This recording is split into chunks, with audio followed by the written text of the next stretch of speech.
Ladies and gentlemen, boys and girls, Homo sapiens, simps and pimps, batters and mad hatters, welcome along to the Gamesmanship podcast, the show forever at the crease of sporting insight, as I'm sure you're already aware. My name is Joe Spivey, as it was last week. His name's George Wilson, as it also was last week. George, are you receiving me? Yep, all good. It's been a bit of a quiet week in the world of sport. We've had the Women's World Cup, the so-called Lionesses, who are mauling everybody in their path and are thus through to Sunday's final to set up a, what would you say, historically charged contest against Germany that will be, I'm sure, wonderful to watch. So yeah, you've been watching the old Lionesses, George? Yes, it's been an interesting tournament for the women. Beating Sweden 4-0 was good. I think the main task they had to overcome was obviously against Spain in the quarterfinals, and that got a bit touch and go, but the 2-1 victory there sent us through to Sweden 4-0. Confidence, obviously, because as long as Beth Mead keeps scoring ridiculous amounts of numbers of goals, then yeah, we will beat Germany and we will be fine. But there is, as you point out, that there's a bit of 1945 England-Germany. You can't escape it. Gets everyone excited. You know. They talk about the American-British special relationship. Well, there's a bit of the British-German special hatred going on here, I think. Well, this is interesting though, because if you look at surveys and stuff, obviously we really hypertrophy. The hypertrophy is worth 3 points on your vocab bingo this afternoon, gents. They really do hype up. Well, sorry, we really hype up the rivalry and stuff. But surveys in Germany, when asked who is their greatest sporting rival and stuff, they just say France or we hate them much more than they hate us for obvious militaristic reasons. But yeah, they're going to want to win. And are they the Sweden were the top team, weren't they? But they're Germany will go in as favourites, won't they? Or am I chatting bollocks? It's pretty even, really. I mean, because there's so much less competition between international women's footballers that is seen. It's all sort of considered more. You have 8 or 9 top tier sides. And then we'll go from there, really. But I think we should just touch on the Alessia Russo goal. I don't know if you've seen it, but it was the back heel. Was this the very cheeky one? This was the back heel that managed to nutmeg the keeper, who is, by the way, apparently one of the best women's keepers in the world. Oh, then she's just there on the 6-yard box laying an egg as one rolls through her legs. And I mean, there's been a lot of praise laid at Russo's feet for an astonishing piece of finishing, as it's been called. But I'm a bit more cynical because, first of all, she misses the absolute sitter where she gets it at a nice height. Yeah, that was it. Right in the middle, and nails it right at the keeper. So manages to miss that sitter and then back heels it fairly softly, and the keeper just looks between the legs and goes, "Oh yeah, I'll let that go." Yeah, we'll leave that in. They're already 2-0 up. They're already 2-0 up. There's one for the highlight reel. Yeah, but yeah, it was perfectly executed as well. It was done with intention. It was. I've got a question. It had a whiff of match fixing to me. It had a whiff of match fixing. Did it? Ooh, okay. That's a bit, that's libelous. But yeah, question, George. What is more aesthetically and skillfully impressive to you? The back heel in football, or the old didgeridoo thing in tennis that Novak seems to have taken a particular proclivity towards? Which do you prefer to see? Like the through the legs thing that they do? A tweener is what it's called. It's called a tweener. The tweener. That's an Australian nickname if ever I've heard one. The tweener. Yeah, sure. I'm a big fan of a tweener. Okay, you like a tweener. I assume you saw the Nick Kyrgios-Djokovic final point where he did an underhand serve, then got a tweener in, and then ended up winning a point. Yeah, which was TikTok worthy if ever I'd seen it. Sexual. So, yeah, it was. It was. Gorgeous. Talent deluxe. Indeed. And then we have Germany, who it was a bit of a better match. The Germans and the French yesterday battled it out in was it Milton Keynes or something they played somewhere dastardly and bizarre. But sorry for all our many young Milton Keynes viewers that we hold on a weekly basis, I'm sure. So that was a good old bout. Was it what's her name who scored the German goals? She scored both of them. Forgotten her name. She's centre forward. You know, any ideas, George? No, I didn't watch the game. I you just didn't watched watch it England. anyway? I watch England. England women, the only team I watch. True. Okay, fair enough. But she had, well, I've seen the highlights, and her celebrations were one of intense, seething anger. It was like, it was proper Robert Mueller, like, what was the fellow in, like, 96 World Cup that went up to the crowd after he scored his penalty and, like, scared everybody half to death? He was the England assistant coach for a little bit, forgotten his name, and you're not going to know. Don't know, you keep asking me questions that I don't know. Yeah, I know, sorry, mate. Yeah, that's for later on for the quiz. I should be doing that later on. But yeah, she was absolutely, she was pounding the turf. She was scaring her teammates off. People in the crowd were grabbing their coats and leaving. It was quite a scary moment for everybody involved. And but yeah, it was good. You had some good goals and stuff. Some proper crosses whipped in there. Some questionable defending. As I think one of the goals managed to lollop through the entirety of both the French midfield and defence, bounced about 3 times before the keeper missed it and went in. So that was a poor example of women's football. But apart from that, it was an excellent match, and I'm sure that the crowd loved it. So yeah, and they are through to the final v England at Wembley Stadium, which will be splendid, I'm sure. And the reason I didn't watch the game last night was because there was a little cricket game going on in Bristol where some runs were scored. Yeah, I heard that. Yeah, a few. Yeah, I think it was pretty flat down there in Bristol, where England managed. Bristol. England batted first, got 234 in 20 overs, which I think. Did we win the quite toss, George? Yes, we did. yes. Nice. Won the toss. And excellent. And South Africa still managed to get loads, but once you get 234, you can't really lose, can you? No, you can't. 190 odd, did they score or something? Was it nearly 200? Yeah, I mean, still a lot. I mean, they were on for 210, 220. Yeah, but, it's normally a winning score. Indeed, Moeen Ali went nuts, scoring England's fastest ever T20 half century. And that's a fact for you. I love that. Yeah, how many balls? Like 12. Once again, Joe, you're embarrassing me. I haven't. Sorry, no, I don't know the answer myself. I know I'm this absolutely seething journalist that's this hack that's on you all the time for answers and you just can't give them. But yeah, no idea how many balls it was. It won't have been 16 balls. 16 balls. I just thought I'd give you enough time to type in Google how many. And if anyone else wants any more stats, he ended up with 52 off 18. And Lungi Ngidi got 5 for 39 with the best South African figures. Which is also the most expensive 5-wicket haul in 1,693 games in the format yet played. Oh, from what excellent site are you garnering these facts, George? This is excellent. I may take a visit myself. Crickbuzz.com. Crickbuzz.com. Yeah, they're an Indian-based. Yeah. They are actually the best live update and commentary cricket website that I've ever seen. They are very. And if you type in Gamesmanship podcast at the beautiful website that George just mentioned, you will get 3 free facts a day for the next week. And if you don't type it in, you will also get as many free facts as you like because it's a free website. Yeah, but we get money for it, so put it in. Yeah, and further in the game, when South Africa batted, some South African bloke called Stubbs then went mental. I think he hit. That's an improvement on pipes. I think he hit 7 or 8 sixes, 2 or 3 off Adil Rashid that I must say were huge. Some of his slog sweeps, a la esque of Joe Scullion, were just delectable. Clean. Yeah, clean. My, what big slogs you have, sir? Yeah, and all that. Does pose an interesting question though, because Jason Roy is now confirmed out of form, scoring got 8 off 12 or 13 or something. Does he get dropped for the World Cup, Joe? Radio silence. Because obviously you've got players like Tom Banton, Phil Salt didn't play. Yeah, but Phil Salt didn't play very well though, did he? The other day when he I know, but obviously Ben Stokes isn't in this side. Yeah. They're not in the T20 side. Well, no, he is, but he's not in the squad. Oh, sorry. Right. He needs to play the IPL, so he can't play for England anymore. This is it, yeah. Oh, poor tired Ben Stokes. Yeah, poor tired Ben Stokes. Really sorry for him. It's such a difficult life.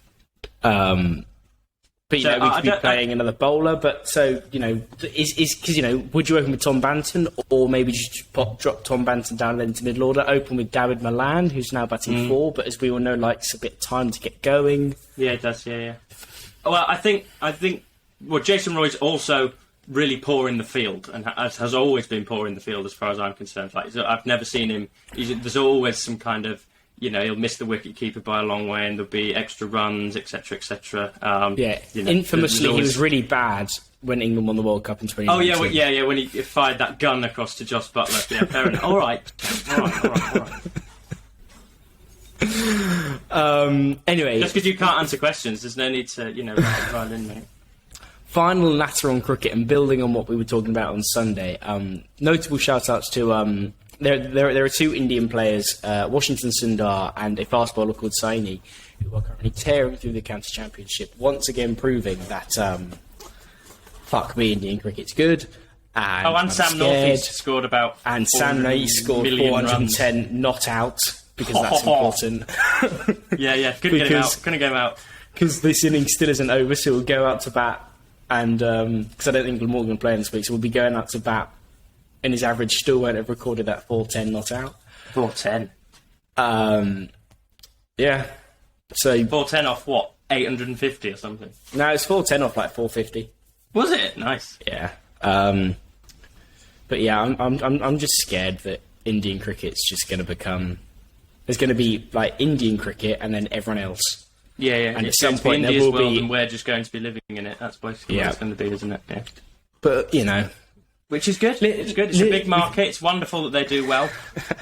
It's all right. We can live in our Bazball bubble for now. Yeah, we can. Yeah, our own little fictionalised, brilliant world where we win 4 out of 7 Test matches a year, but do it in style when we do, and lose in style when we don't. Yeah. And everybody's got wonderful hair. Ben Stokes suddenly just salads everywhere. Suddenly just has very strokeable hair. And Brendan McCullum just sits sort of casually on the sidelines, looking as alpha as ever. That suits me down to the ground, George. Absolutely. Indeed, and perhaps outside of the Women's World Cup, the biggest news of this week has been that Seb Vettel, recently today, in fact on Thursday, has retired from F1 at the end of the season. Not entirely unexpected. In our F1 mid-season roundup, we did say that at the end of the season he would be gone. So, do you want to talk about what we think we're going to lose from him when we go? What the F1 grid is going to lack? Well, we're going to, for starters, we're going to miss his press conference comedy. I mean, there are many YouTube compilations which you can go and visit after you've watched our excellent video. You can go and see him, sort of joshing around the paddock. All the time, having great chats with Lewis and stuff, always cracking people up in the press box, etc. He's a good character. In terms of his driving, I mean, he's just a solid guy who, I mean, here's a quotation that's going to be like blasted all over the Telegraph, but I think he's just a decent driver who ended up at a very good team and has had mediocre years since. I think, obviously, he won at like age 11 with Toro Rosso, didn't he, around Monza? That was obviously very good. And then 2009. Was that what it was? Yeah. Okay. Good. Yeah, good fact. Good fact. Thank you. I think I'll always remember him as the... he was the most... What's the word? He was the most sneaky cunt in the... that's the word, mate. Yeah, that's the one. Among the F1 paddock, because he was always really, really, really selfish, like Schumacher was, and like all the top F1 drivers are. But he always came across so likeable, and you never thought...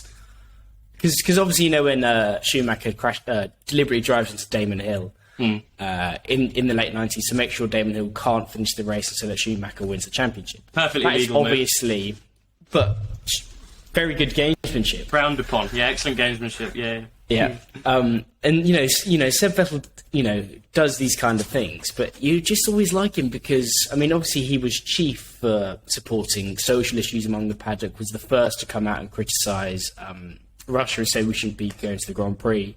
Then when they invaded Ukraine, famously cycles from his hotel to all of the tracks now, doesn't drive. What an ecological hero. God, where would we be without him? My favourite years of Seb Vettel, though, were when he was suddenly the underdog again. But it's back to this paradigm that you always talk about, George, where you hate somebody who dominates and then they're suddenly an underdog and then you're rooting for them. Like Lewis Hamilton this year, I'm suddenly finding that his prickiness, when he's, arriving with sort of £7,000 block sunglasses to events and stuff, that's not as disparaging as it was to me last year. So I'm enjoying it. And I only liked Seb when he was at Ferrari. And when he was suddenly the guy that was always swooping up, like the odd win, like 2015, I think it was, where we thought there was going to be a real championship charge. I think he won in Malaysia after 1 stopping instead of 2 stopping. This is excellent F1 history, Joe. I'm loving this. That was that 15 and 16 in the Ferrari were the years that I really, really, really liked him. He loves a motorbike as well. Got a big collection. But how do you think he'll be remembered, George? Because he doesn't he's not one of these egotistical fuckers that want, the red carpet rolled out at every Bernardo's Foundation event. He said he's not bothered about legacy or anything daft like that. I mean, he's not going to be Nico Rosberg still getting as much TV time as he possibly can once he's retired. He's probably going to go into...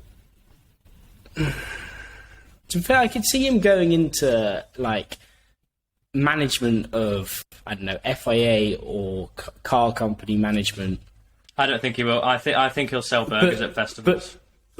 But looking to seek for good.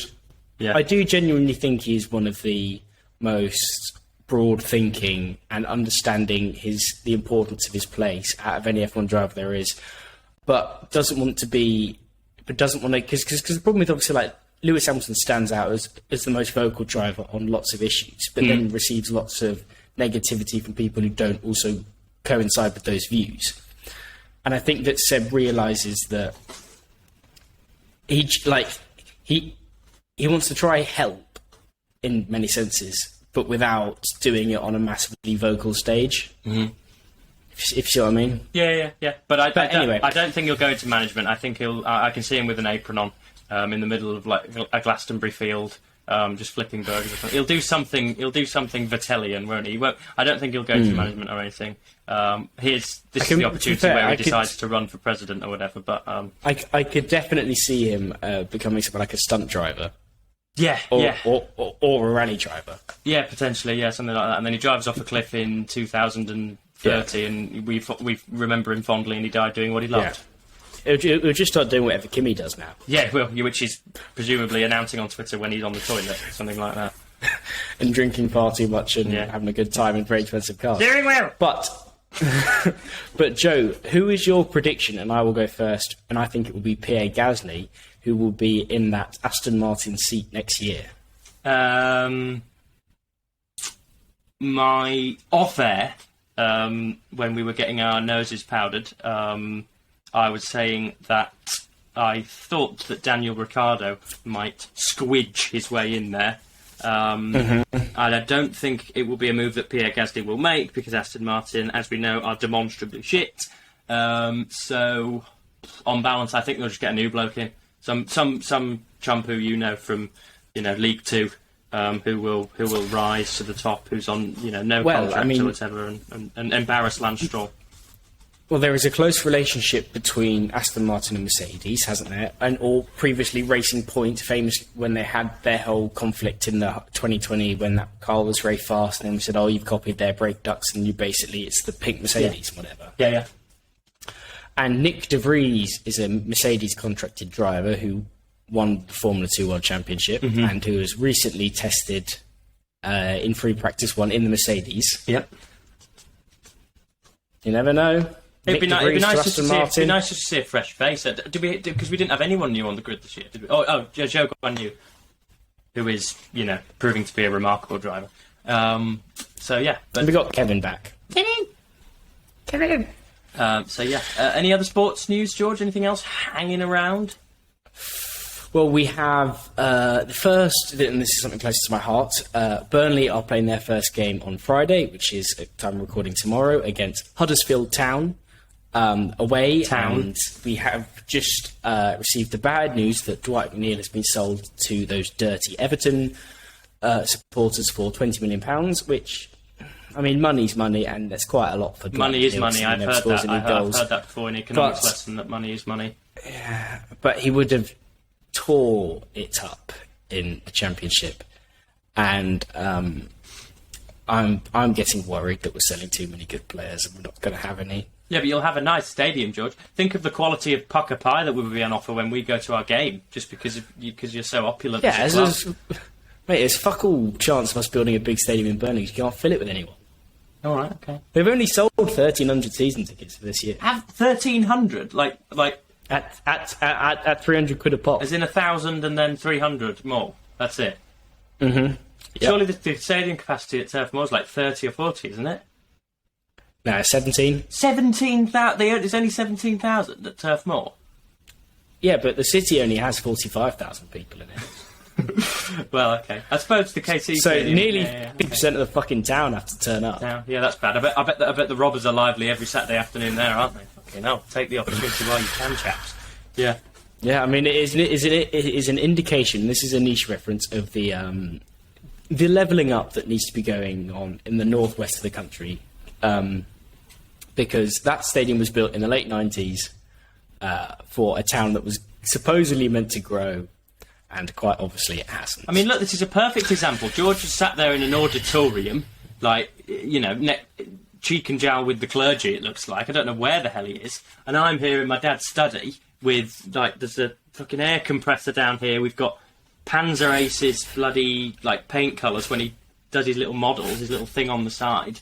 So this is like, I'm basically in a little hermit cubby hole, and you're, you know, in absolute resplendence. So, you know, let's level up, guys. Come on. But, yeah, a little bit of self-indulgence from me, just very briefly. As you all know, I'm a mediocre to huge rugby league fan, and my team, the Hull Kingston Rovers, are playing the Wigan Warriors tonight in Wigan at the, I'm going to butcher the name, is it the DW Stadium? Don't know what it is anymore. But, yeah, it's one of those stadiums. And they have, of their 17-man squad that should be lining up, 14 of them that lined up last week aren't in the squad this week. So it really is India Bees again, George. It's the kids that are rolling out tonight, so they're going to be massacred, and that will be on Sky Sports main event at around about 8 o'clock for anybody, you know, in hospital that needs to watch something and is fed up of books and chess. Then you can watch rugby league tonight on Sky Sports. Well, just to let you know that Hull Kingston Rovers versus Wigan is evens on Bet365. Is it?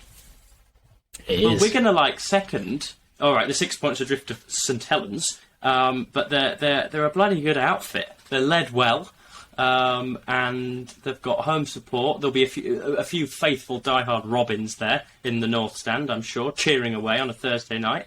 But I really can't see that happening, George. So I might put a penny or two on that. I might put some sterling on that. So that's very good information. Thank you, George.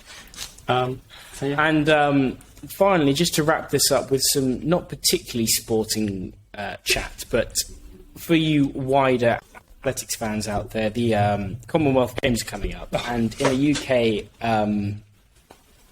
It has been decided that the opening ceremony and the sort of theme, because it's in Birmingham, and apparently this is something you now have to do when you go to Birmingham, it's all going to be done by a chap called Stephen Knight, who wrote the Peaky Blinders series. And I'm not too sure what I think about it, Joe. How the hell did they arrive at that? It's the typical like council committee of nobody above the age of 68. All sat on a table and like, oh, so what's relevant and from Birmingham in the Midlands these days? And then some woman was like handing the tea out at the meeting and went, I quite like the Peaky Blinders. So it's like, oh, we'll have that. We'll have the men in hats and stuff. It's like, I mean, I like something to be culturally relevant, but they have no association with sport apart from an occasional horse race a day at the races where a fat Irishman gets killed. A bit of football, a bit of match fixing and stuff. They've got no relevance to sport, whatever. And I assume there are so many other historical things that you could pluck from the Birmingham tree that they could have used. It's just, is the whole thing going to be Knightian, or is it just like a heavy? Does it loom large? What's the sitch, George? Well, I'm going to give you some quotes from Stephen Knight now. Okay. He says a lot of opening ceremonies are visually spectacular, but emotionally quite timid, I think. But this one is very emotional. It's got a story to tell. It's about the people of Birmingham. So it's the story of what the city has achieved and how it's achieved it by the people that are here. It feels like it's Birmingham's turn to shine. Oh dear. Well, pens at the ready. That was a good one. Yeah. Okay. We'll see. I mean, I'm not one to kick a blinder while he's down. So yeah, we'll see. But George, it's time for our regular segment here on the Gamesmanship podcast. I have 3 questions for you. I don't really need my phone for them because I actually remember them all. But the first one is, which country internationally, obviously when you mention a country, is the most successful when it comes to rugby union and World Cup titles won? Which country has won the most?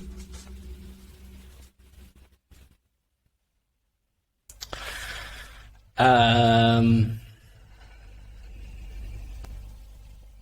mean, the obvious answer would be New Zealand. That would be the obvious answer, yeah. Is that your answer? Sorry, I have to say your first answer. No, but I haven't found... No. Okay, I'm going to go for...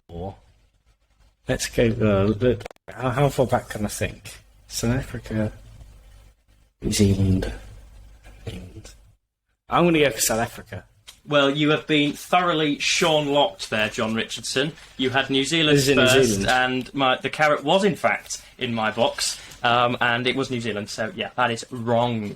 The second question was, last season, in the domestic football scene, which league saw the highest goals per game in Europe? In Europe? Yeah, as in European, all the European leagues, which league saw the most goals? How the fuck am I meant to know that? Just pick one. Spanish football is quite attacking and fluent, I imagine. But I don't know what the 3rd, 4th, and 5th league of Spanish football is. No, it's a Premier League. It's a top league. Oh, sorry, top flight. Yeah, top flight. Yeah. Obviously, yeah. It's not like the Croatian. You said in all of the leagues. Not like the Croatian conference who are banging them in. I'm sure. But yeah, go on. Goals per game. And if you can give me the actual integer then of goals per game, then that gets you just laudable amounts of points. 4 goals per game is what I'm going for. Okay. As an average. As an average, yeah. Right. Because this is high. Yeah, somewhere warm, no rain, good conditions to score goals. Well, it's fair. It might be the Premier League, because there were some big victories where Leeds just decided to not even play. Yeah. Where they lost 7-8, 9-0. But then we also did. Burnley were also in it. I'm going to have to press you, sir. Belgium. It's not bad, actually. You're pretty close. It's the Eredivisie, which is the Dutch league, isn't it? Yeah. 3.18 goals per game. Bundesliga, Serie A, and then La Liga in the top 4. So Premier League not featuring on that one. And then the final question. A few weeks ago, we did an impromptu podcast on the one and only Yorkshireman Tom Pidcock. And as you are both, I'll say, of similar stature, could you give me, George, in feet and inches, the young man's height to the nearest decimal place? 5'7". I don't know, 0.3. Oh, yeah. Do you know, if you round up, it's 5'6.9". Well, it's 5'7". Yeah, so it's 5'7". So you got that right. Yeah. But you tried to be more majestic and go to the decimal place. But yeah, very well done, sir. Are you of similar height? What are you? I'm 5'9" with shoes on. That's it. Yeah, with Cuban heels on, you're 5'9". That's right. Yeah. Too big to be a jockey. Yeah, so too big to fail. Too big to be a jockey, but the perfect height for a polka dot jersey mountain climber. Exactly. Yeah. Jonas Vingegaard. Anyway, Joe, it has been a delightful chat we've had, and I'm sure we will catch up again on Sunday to perhaps be recording the live stream of the World Cup Women's Final. Well, if not, Europa Women's. If not live stream, then we could just record whilst watching it, and then just push it out there or whatever, something like that. We can do our reactions. Yeah. Sounds to some of the best quality football out there. Yeah. All right.